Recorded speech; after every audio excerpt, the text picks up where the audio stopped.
लाए।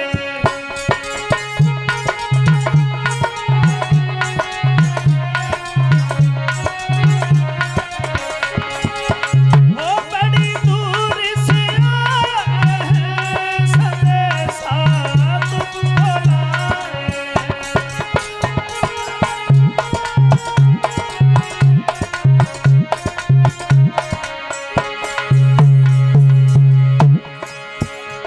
ब्राह्मणन कही है गिरधारी मैं कुंदनपुर से आए हैं।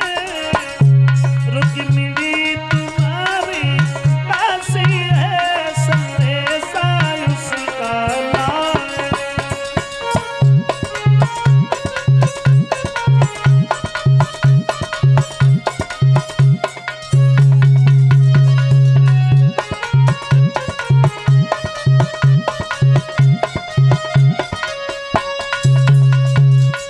महाराज भीष्म की पुत्री रुक्मिणी ने तुम्हारे लिए पत्र भेजा है।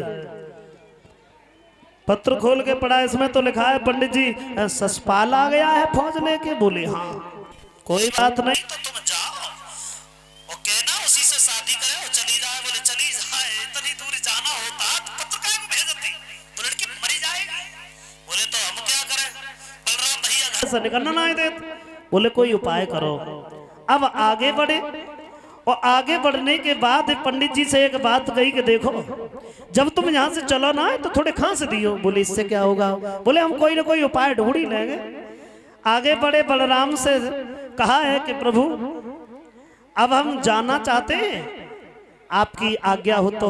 बोले जाओ पंडित जी, लेकिन फिर आए के दर्शन कर जाइए। आगे बढ़े अब तो भगवान की याद आई। कन्हैया ने कहा था कि थोड़े खांसे दियो। सोई पंडित जी खांसर लगे और जैसे ही पंडित जी खांसे पूछो लई बलराम ने क्यों श्याम क्या बात है। बोले भैया बात क्या है, शरीर पे बुढ़ापा है।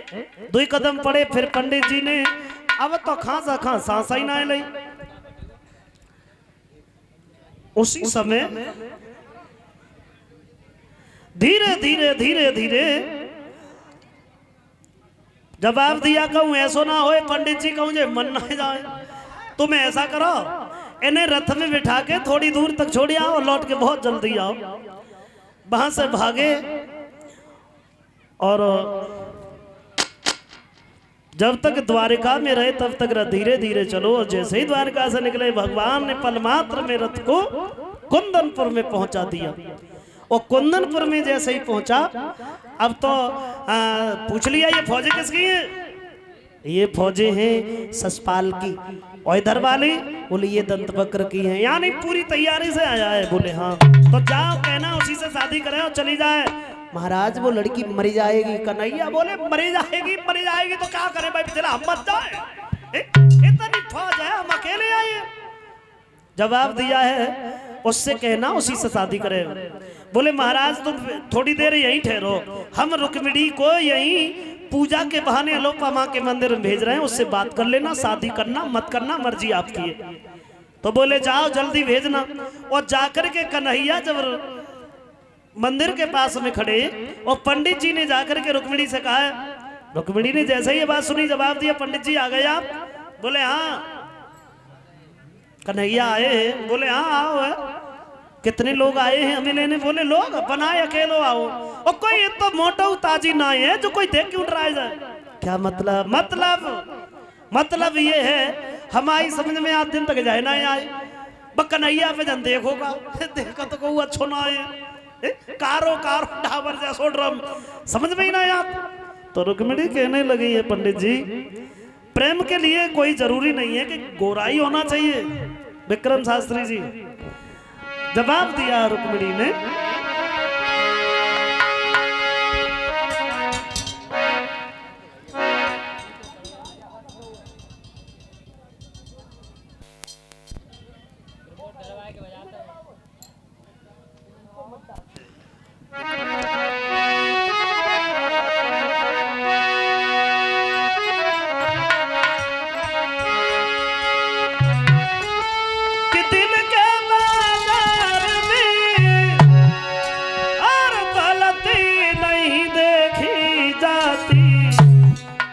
और प्रेम हो जाए तो सूरत नहीं देखी जाती, प्रेम हो जाए तो सूरत नहीं देखी जाती।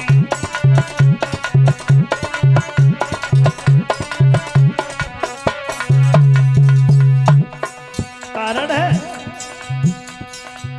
प्रेमी लोग इसी प्रण पे जिया करते हैं, प्रेम के नाम पर जो प्राण दिया करते हैं। क्या बुरा करते हैं जो प्रेम में दिल देते हैं, अपने प्रेमी को भला और क्या नाम दिया करते हैं। ना पूछो लोग क्या अरे काम किया करते हैं, हृदय को चीर के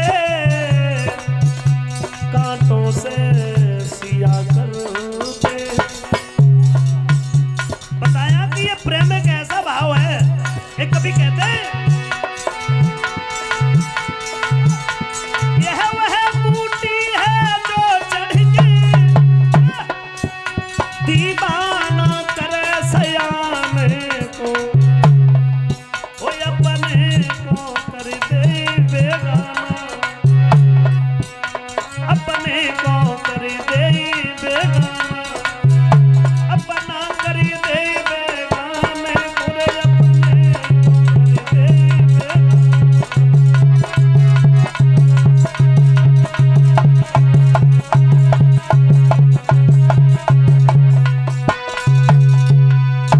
जवाब